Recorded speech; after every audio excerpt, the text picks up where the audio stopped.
Welcome back to E3, Engage and Empower with Empathy, a podcast brought to you by the Empathy Collective, a consulting firm that helps business leaders inspire change, one conversation at a time. I'm your host, Rebecca Dreameye, and the founder of the Empathy Collective, and we are building a community of like-minded leaders and experts who all share the same passion, taking care of people at work. Whether you are a blue-collar worker or white-collar worker, small business owner or corporate executive, you belong in this community. This week, I am continuing my conversation with Hans-Werner Kaas, Senior Partner Emeritus at McKinsey & Company and co-author of The Journey of Leadership, How CEOs Learn to Lead from the Inside Out. Last week, we talked about Hans-Werner's leadership journey, the role empathy plays in the C-suite, and why human-centric leadership is the common thread across McKinsey's Bauer Forum workshops that they conduct with CEOs across industries. In this episode, we dig deeper into the importance of self-reflection and resilience in building high-performing organizations. Whether you are a CEO or simply aspire to lead people in any capacity, you will enjoy this episode. This is E3, Engage and Empower with Empathy. You spend a lot of time in the beginning of the book talking about the importance of self-reflection. So before you can go and engage with someone else, listen to them with compassion, with empathy, understand where they're coming from, you yourself have to go through that own self-reflection journey and really understand what your beliefs are, what your inner compass is. As a leader, why would you want someone to follow you to begin with? What is your purpose?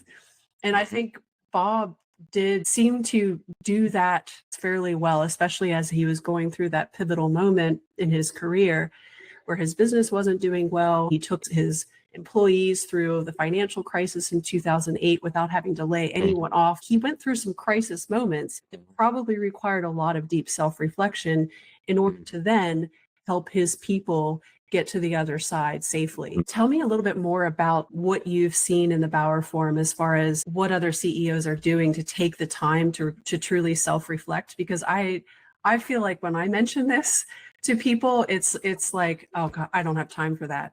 Leaders are so focused on execution mode right now, especially given the turbulent climate, that taking the time to just sit in self-reflection almost seems luxurious or selfish. What is your thought on that?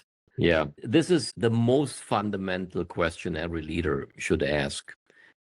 Do I prepare myself and dedicate sufficient time to self-reflection? And let me break that down a bit.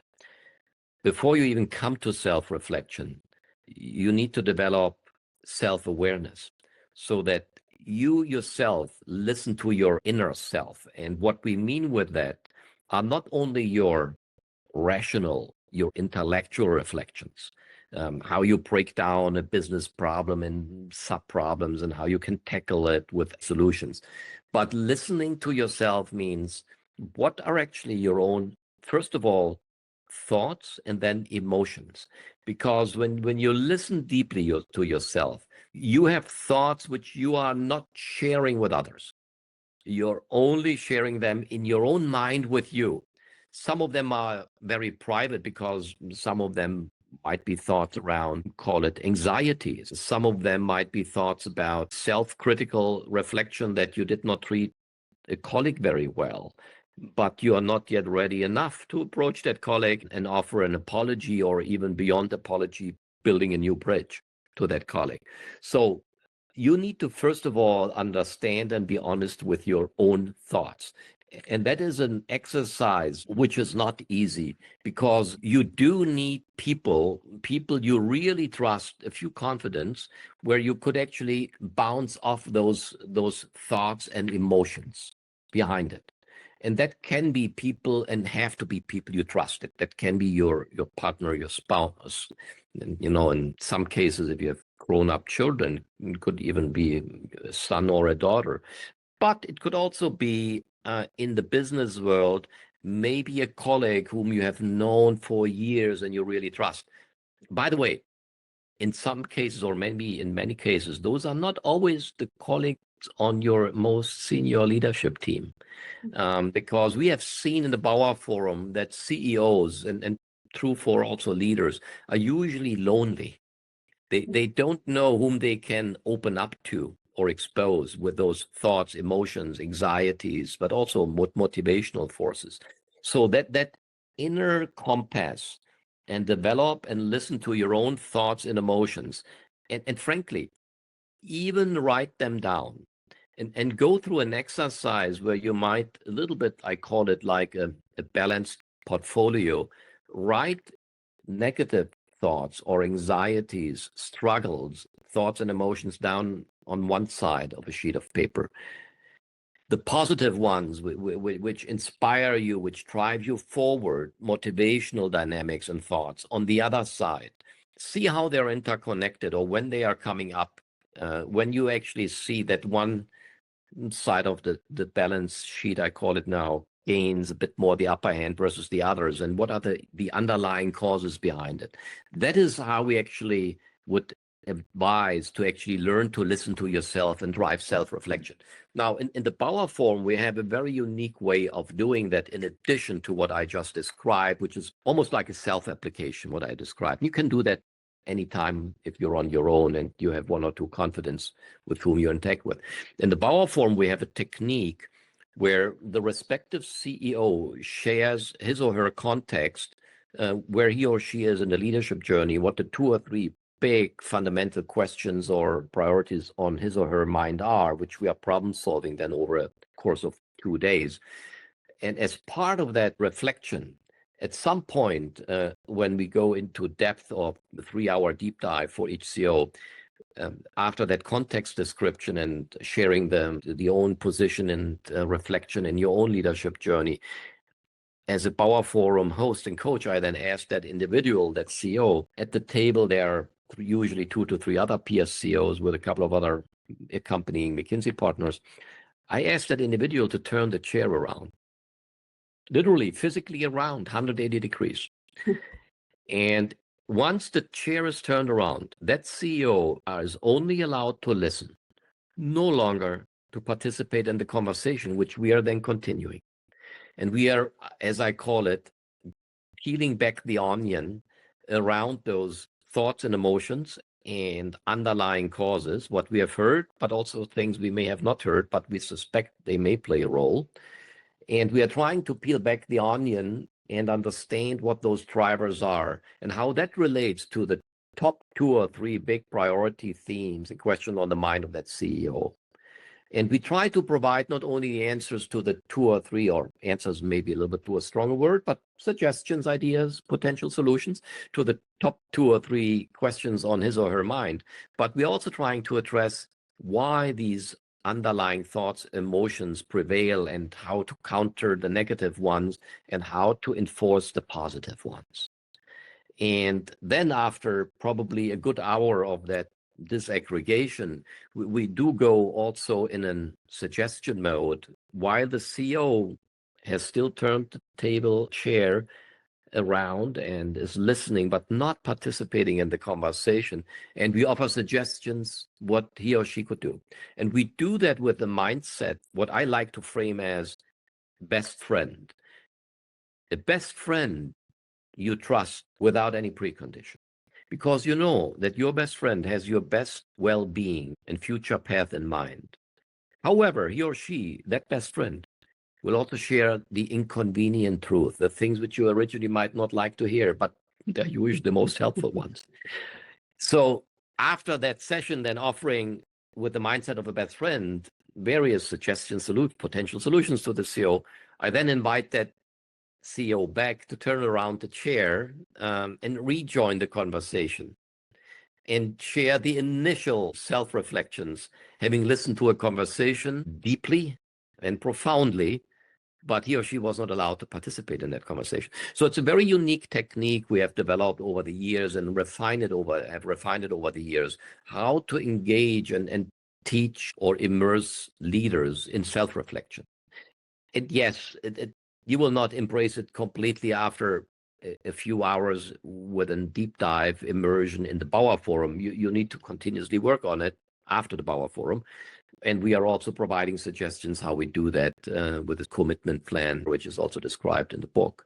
So that is how we try to actually provide a pragmatic approach to self-reflection. And again, the journey is the most important thing, as the title says, the journey of leadership. Because even when I practice it, I do notice that I get distracted by another external thought, where something came up in the morning and you want to somehow address it quickly and you want to resolve it. And sometimes things take time to resolve. But it's almost like a bit of an internal fight between reserving the time and reflection, self-reflection ability, with external forces which are pulling you in another direction to another theme. Yeah. And I feel like a lot of leaders are getting pulled in multiple directions right now with external forces. You mentioned leadership being lonely. I remember talking to a CEO a few years ago, getting some advice when I was leading change management. And that was one of the first things he told me. He said, it's incredibly lonely up here. Yeah. And that actually comes to the other question I wanted to ask you around resilience, because I know I saw the article that McKinsey published a few weeks ago on the CEO as a chief resilience officer, and immediately caught my attention as someone who's very passionate about leading people through change, especially right now when it seems to be constantly happening left and right, and the ship just never is able to stabilize. And the article mentioned that there are 4 pillars of resilience for the CEO. So you're sitting at this lonely top of the ivory tower in this very lonely place, and somehow have to create the sense of resilience in your organization. So the 4 pillars: financial, operational, organizational, and external. What I really want to focus on is the organizational piece, because this is the part that's near and dear to my heart, as deeply connected to what I do and helping leaders create resilient teams through more listening, coaching. So it's very much the human side of leadership. In your experience working with CEOs, how has the concept that we've been discussing throughout this whole interview, empathy, human-centric leadership, self-reflection, how does that then tie to creating organizational resilience? Do you have some examples? So yes, I have a few examples, and this set of examples is developing and growing as we are learning, as I'm learning, and as we're working, obviously, with CEOs in the Bauer Forum, but other leaders as well, not only in the Bauer Forum. I think, first of all, let me quickly comment on that organizational dimension of resilience. And I agree with that. The 4 pillars are well framed. I think, however, before you even talk about organizational resilience, you need to actually take a deep look into yourself about individual resilience. You cannot create organizational resilience without having an understanding and approach and threshold of your own individual resilience. Very, very important. And usually individual resilience is translated with, you just need to be tough. You need to show grit, never give up. Even if you get kicked out of the room, you come back 5 times, etc., etc. Or in sports, whether it doesn't matter whether you play football, soccer, whatever, tennis, etc. We all know those notions of individual resilience, and there's no doubt a strong element around grit and not giving up and standing power. I agree with that, and that's where the connection comes with empathy. Resilience also starts with just be honest about your own emotions. And in organizations, I call it organizations' collective emotions, in terms of being, cornered or being set back by, I don't know, business failure, product launch failure, etc. It could be different notions of organizational failure. And it all starts with organizational resilience being grounded in individual resilience first. And that means empathy not only with others, at times even empathy with yourself. And that does not mean pity. I'm not saying pity, because usually empathy is related, not always, but I have seen quite a few both statements, comments from leaders, but also publications where empathy is related to weakness. That's not what we mean with empathy. Empathy is honesty to the emotions first you yourself have or are having, and then to the emotions of others. And the first task of an empathy-oriented or empathetic leader is that you're willing to listen and immerse yourself also emotionally in the situation of somebody else, of your colleague, customer, friend, whoever it is at the end of the day. That's the first task.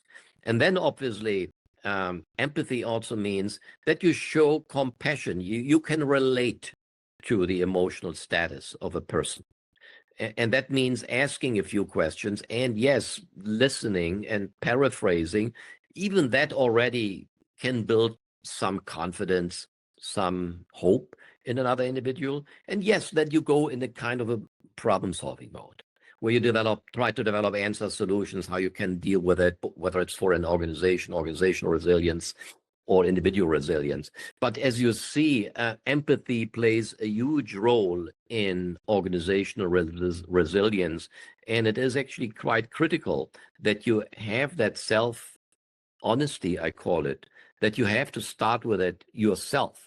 And an example I can bring around organizational resilience, which started about or with individual resilience. There was one of my Bauer forums I hosted. I think it was actually back in fall 2022. It was a CEO from an Asian telecom services company, and the chairman, who was also the founder of the private company, it was meanwhile I think also obviously a public company, the stock exchange listed. He was struggling with developing organizational resilience in terms of conveying to his own leadership team to be more resilient with all the technological changes, a competitor entering the field or growing in their different market arenas, etc. And he was complaining about the relationship he had with the founder, and his predecessor, the prior CEO, was still the chairman of the board. And how we problem solved around that, it started with self-honesty and empathy, first to himself and what emotions and anxieties and struggles and frankly, I was also annoyed and upset to some degree. But then we turned the angle a little bit and said, but have you actually shown or tried to develop any empathy for your predecessor who put you in the role and is now your chairman, technically speaking, your boss or chairman of the board? Can you understand why he behaves like that? And we are not saying we justify all the behaviors he has shown to you since you have taken over as a CEO and he is the chairman. But have you tried to understand and show some empathy to his own motivational forces or underlying forces, why he shows that behavior? And that was a breakthrough for him. He had not. And he was engaging then with other people who also had exposure and worked closely with his chairman and understand the drivers. And he had multiple then starting after the Bauer Forum, and we got feedback after he left, obviously, the Bauer Forum program, how he engaged with the chairman to understand his driving forces and anxieties and call it causes for his behavior much more deeply. So that was his approach, and coming out of a couple of days of the Bauer Forum to develop a much more profound approach to understand your own individual resilience anchored in empathy, but also for the people, in that case, the chairman you're dealing with, and how you translated that into a different resilience approach with your leadership team. That's such a good example. And I'm wondering, for those who don't have the luxury of coming to a Bauer Forum session and really coming away with that with a really nice takeaway, like the CEO you just referenced, given the current climate, which is incredibly stressful for leaders right now, what would be one piece of advice you would give a leader who's struggling to create that resilience that they want to create in themselves or even in their teams? What should they do? What is the action? Yeah. So the advice for resilience, given that we face multiple, at times, really challenging forces, both in the business environment and certainly in the geopolitical environment, as we all know these days, with different wars in different geographical theaters unfolding, or not only unfolding, already in play, unfortunately, for many, many years. I think number one is reserve the time and build in time for self-awareness and self-reflection along the lines I described in a couple of examples in our conversation over the last year, almost an hour. That is very important. If you don't build in the time for an honest self-reflection around your own driving thoughts and emotions, it's very hard to be honest and give good advice on resilience to others. And in your leadership team, people want to actually see that you yourself are a role model of resilience. But that is more just than coming up with intellectual answers in terms of how to address a crisis, a threat, an opportunity. But they want to see how you as a human being dealing with it. And that starts with building time into your schedule for self-reflection and self-awareness. But then number two, also build time to listen to your people. In that case, you likely will start with your leadership team and build time for engaging with them about their own respective, call it self-reflections. So that's the second point. And then third, what I would say, what is a small circle of trusted advisors or confidence where you can actually share and bounce ideas off which came out of your self-reflection? Because it's very important that you have a kind of a reference compass. And that can be indeed the trusted friend, or as I call it in the Power Forum, the best friend. Who are the one or two, maybe maximum three best friends with whom you can really engage to actually address the outcomes of your self-reflections and what you're going to do about it? Because you want to actually get also in a kind of a little bit of an improvement mode or self-reinvention mode, we call it in the Bauer Forum, because some of your behaviors and actions, and underlying that, first of all, your thoughts need to change first, then it is followed by your behaviors and actions. Yeah. So those would be the three pieces of advice. Build in time for your own self-awareness, self-reflection. Number two, do the same for key people on your team or others you engage with. It could be friends, could be family. And then three, build that small circle of trusted best friends or advisors with whom you can actually discuss behavioral change coming out of your self-reflection. That's great advice. And the common thread that I heard throughout all three of those was listening to yourself, listening to your team, listening to your, I had a good friend tell me, your personal board of directors. That's right. Those, yeah. Those best friends that you're referring to. So yeah, I love that advice. I'll certainly take that on myself personally. I think we can all do more listening to ourselves and to others moving forward to become better leaders. Once again, thank you so much for being with me today. It was such a pleasure to have you. And I hope for those of you listening, I highly recommend the book, The Journey of Leadership, How CEOs Learn to Lead from the Inside Out. I got a lot from it. There are a lot of really good case examples in here. And I think regardless of your leadership journey, at least one or two will resonate with you. Because like you said, they're all very different and unique journeys. Yeah, cool. Thank you, Rebecca. You're very welcome. And thank you. Special thanks for inviting me to your podcast, your show, and for having such an engaged dialogue. Even during the dialogue, I actually did take a few notes myself of ideas which I'm developing, both for myself in terms of my own self-reflection, self-reinvention, but also for our Bauer Forum, for our CEO leadership program. And thank you. It was a fascinating conversation. I hope that folks who are listening now live or listened live or will listen to the podcast in the future, they may pick up here or there an idea which is useful for himself or herself. Thank you so much, Hans-Werner. If you enjoyed this podcast and would like to hear more, please subscribe wherever you like to listen to podcasts.